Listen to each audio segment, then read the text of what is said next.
Hello friends, welcome to Alpine Tutorial. Today we are going to discuss chapter 2 is matter around us pure. This is the part first of chapter 2. So सबसे पहले हम we are going to discuss about the topics of the chapter. Topics to be explained are substances, elements, compounds, matters, non-matters and metallites. These all the topic has to be covered in this chapter. So friends, let's have a look on the top. Title of the chapter is matter around us pure. Is matter around us pure? This is the title of our chapter and this is also a question for you guys. So question जो उठता है, क्या matter जो हमारी surroundings में present है, जिनको हम चैप्टर 1 में पढ़ा था, क्या ये प्योर हैं या इम्प्योर हैं? ये सवाल आपसे भी है. यदि ये प्योर हैं तो कमेंट में लिख के दीजिए, यदि ये इम्प्योर भी हैं तो इनको कमेंट्स में लिख के भेजिए. तो सबसे पहले आपने देखा होगा पैकेट होते हैं, इन पर प्योर लिखा रहता है. और पैकेट्स देखा जाए, ये कंटेनर है, इसमें भी प्योर लिखा हुआ है. और जो जूसेस वगैरह मार्केट्स में आते हैं, इन पे भी प्योर लिखा रहता है. तो सवाल ये उठता है, क्या ये वाकई प्योर होते हैं? तो friends, for according to a common person, pure means having no adulteration. But according to science, pure means consisting only one kind of particles.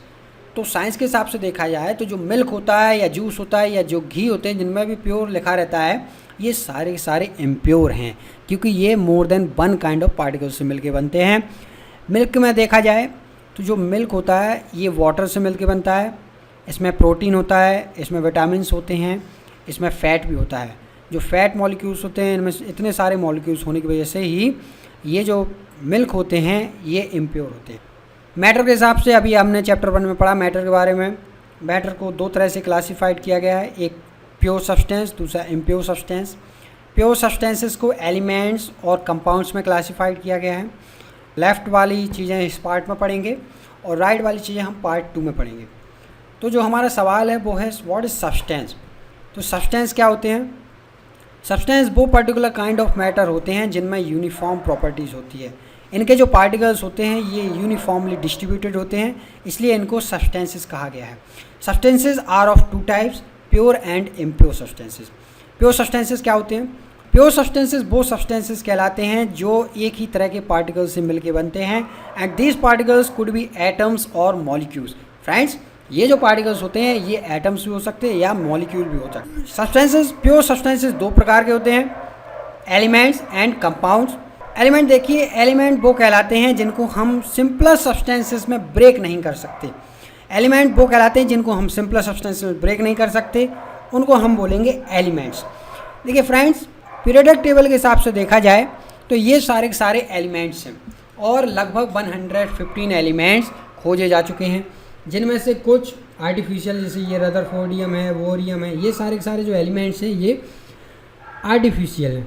पर 92 एलिमेंट्स जो हैं ये नेचुरल अकरिंग एलिमेंट्स हैं, जिनमें से आप जानते होंगे गोल्ड, सिल्वर को आप जानते हैं, इसमें जिंक में जानते हैं आप, एल्यूमिनियम जानते हैं, कोबाल्ट, आयरन, निकल, मैंगनीज, क्रोमियम, ये सारे एलिमेंट्स से आप जानते हैं जो कि मेटल्स हैं.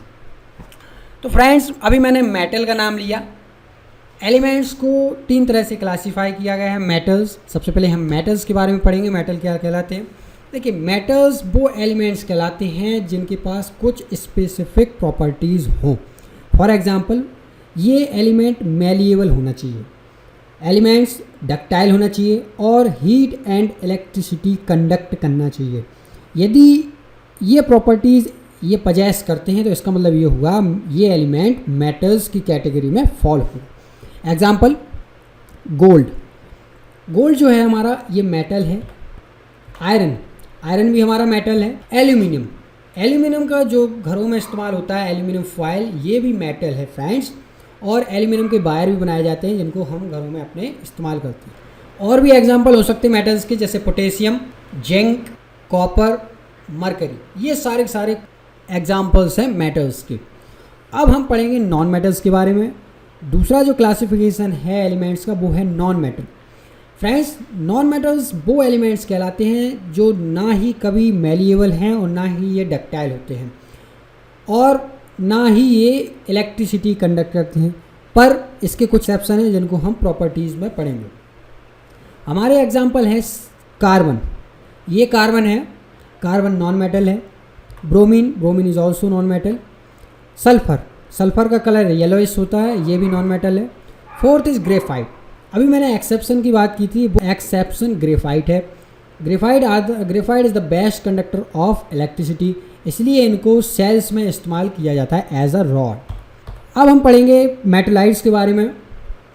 मेटलाइट्स वो एलिमेंट कहलाते हैं जो ना ही मेटल्स होते हैं और ना ही ये नॉन मेटल्स होते हैं। कहने का मतलब ये होता है कुछ स्पेसिफिक कंडीशंस होती हैं, इन स्पेसिफिक कंडीशंस में ये मेटलाइट्स ये एलिमेंट्स मेटल्स की तरह बिहेव करते हैं और नॉन मेटल्स की तरह बिहेव करते हैं। एग्जाम्पल देखा जाए तो बोरॉन, सिलिकॉन एंड जर्मेनियम। ये बोरॉन है हमारा, this is germanium and this is silicon. इसके बाद हम पढ़ेंगे properties of metals and non metals. अब हम properties of metals and non metals के बारे में डिस्कस करेंगे। तो सबसे पहले जो प्रॉपर्टीज इसकी मेटल्स और नॉन मेटल्स की, वो है मैलिएबिलिटी। मैलिएबिलिटी क्या होती है फ्रेंड्स? मैलिएबिलिटी एक ऐसी प्रॉपर्टी होती है एलिमेंट्स की जो इसको अलाउ करती है थिन शीट के फॉर्म में बदल लेने के लिए। It is the property which allows the elements to get converted into a thin sheet on hammering. जब भी हम इसको हैमरिंग करेंगे, ये जो एलिमेंट्स होते हैं ये थिन शीट के फॉर्म में कन्वर्ट हो जाएंगे। तो इसका मतलब ये हुआ जो मेटल्स होते हैं इनमें मैलिएबिलिटी होती है, नॉन मेटल्स में मैलिएबिलिटी नहीं होती है। Second is ductility. डक्टिलिटी क्या होती है? डक्टिलिटी एक ऐसी प्रॉपर्टी होती है एलिमेंट्स की जो इसको अलाउ करती है वायर के फॉर्म में आ जाने के लिए। मेटल्स जो होती हैं इनमें डक्टिलिटी होती है, पर जो नॉन मेटल्स होते हैं इनमें डक्टिलिटी नहीं होती है। Third is hardness. ऑब्वियसली जो मेटल्स होते हैं ये हार्डनेस इनमें होती है, पर जो नॉन मेटल्स होते हैं इनमें हार्डनेस नहीं होती है। परंतु there is an exception and this exception is diamond. Diamond is an allotropic form of carbon, it is one of the hardest substance. So diamond जो है वो एक्सेप्शन है। Fourth is tensile strength. Tensile strength वो strength कहलाती है जो elements को allow करती है लोड्स बियर करने के लिए।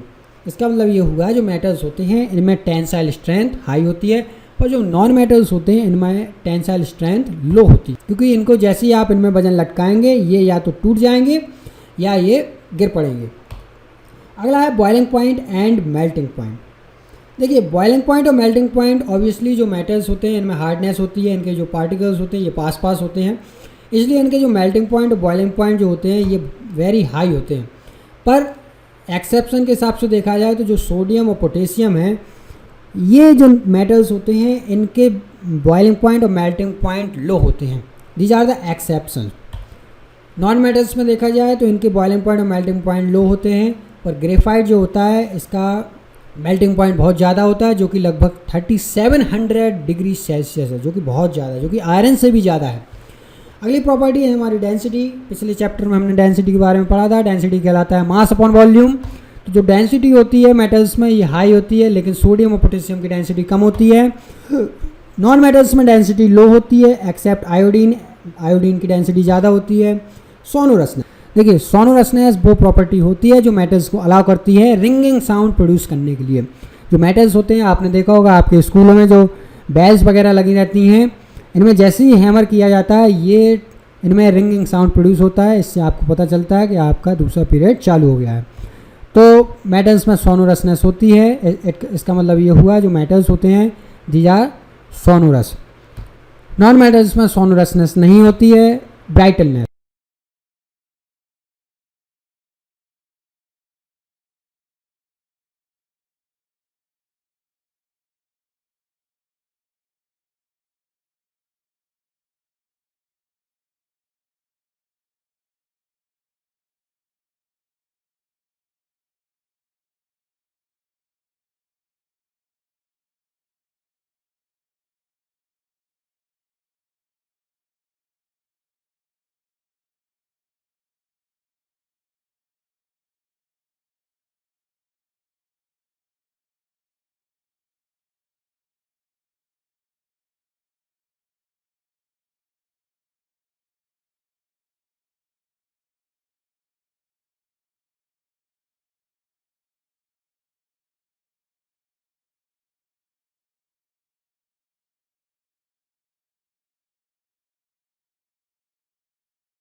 एक ऐसी प्रॉपर्टी होती है जो नॉन मेटल्स को अलाउ करती है to break into the pieces. छोटे छोटे पीसेस में नॉन मेटल्स टूट जाते हैं और इसके पीछे है प्रॉपर्टी ब्राइटलनेस। तो जो मेटल्स होते हैं इनको जैसे ही आप हैमर करेंगे तो ये टूटेंगे नहीं। इसका मतलब है कि जो ब्राइटलनेस है नॉन मेटल्स में वो यस है और जो मेटल्स हैं इनमें ब्राइटलनेस नो है। हमारा जो अगला टॉपिक है वो है कंपाउंड्स। ठीक है, प्योर सब्सटेंसेस को दो तरह से क्लासिफाइड किया गया था, अभी मैंने बताया एलिमेंट्स और कंपाउंड्स। अब हम पढ़ेंगे कंपाउंड्स के बारे में। कंपाउंड्स देखिए वो सब्सटेंसेस कहलाते हैं जो दो या दो से अधिक एलिमेंट्स से मिलकर बनते हैं और इन एलिमेंट्स को केमिकली कंबाइन होना चाहिए in a fixed proportion by mass. Example के थ्रू समझाते हैं। ये सॉल्ट है। सॉल्ट जो होता है इसका जो फॉर्मूला होता है सॉल्ट का वो होता है NaCl। देखिए जो सॉल्ट होता है सॉल्ट में सोडियम और क्लोरीन दोनों चीज़ें हैं। तो जब एक सोडियम एक क्लोरीन के साथ मिलता है तो हमारा सॉल्ट बनता है। इसका मतलब ये हुआ कि जो फिक्स्ड प्रोपोर्शन है ये मिलता है जब जाके हमारा कंपाउंड फॉर्म होता है। सोडियम का जो मास होता है वो फिक्स होता है और क्लोरीन का जब जो मास होता है वो फिक्स होता है। जब ये फिक्स रेशियो में मिलते हैं तो जो हमारा सब्सटेंस बनता है उनको हम कंपाउंड कहते हैं। दूसरा एग्जाम्पल है हमारा शुगर। शुगर में देखिए कार्बन होता है, हाइड्रोजन होता है और ऑक्सीजन होता है। ये सारे के सारे फिक्स्ड प्रोपोर्शन में प्रेजेंट होते हैं। थर्ड एग्जाम्पल है हमारा वाटर। वाटर का फॉर्मूला होता है H2O। H2O में देखिए आप दो हाइड्रोजन होते हैं, एक ऑक्सीजन होता है। यदि तीन हाइड्रोजन और एक ऑक्सीजन हो जाए तो हमारा जो कंपाउंड है वो फॉर्म नहीं होगा। इसका मतलब ये हुआ कि फिक्स्ड प्रोपोर्शन में होना बहुत ज़रूरी है एलिमेंट्स का यदि ये कंबाइन होते हैं। यदि ये फिक्स्ड प्रोपोर्शन में नहीं है तो ये या तो कंबाइन नहीं होंगे और कंबाइन नहीं होंगे तो हमारा कंपाउंड फॉर्म नहीं होगा। तो जो हमारा वाटर है ये भी कंपाउंड है। फोर्थ है CO2। CO2 में देखिए दो ऑक्सीजन हैं CO2। सी में कार्बन एक है और ऑक्सीजन इसमें दो दिए गए हैं। इसका मतलब ये हुआ कि ये सारी जो है कंपाउंड्स हैं और इसमें फिक्स्ड प्रोपोर्शन में एलिमेंट्स प्रेजेंट हैं, फिक्स्ड रेशियो में एलिमेंट्स प्रेजेंट हैं। This chapter is divided into 3 parts. So keep visiting on other 2 for full information about the chapter. So please do not forget to like, share, comment and subscribe the channel. Thank you very much.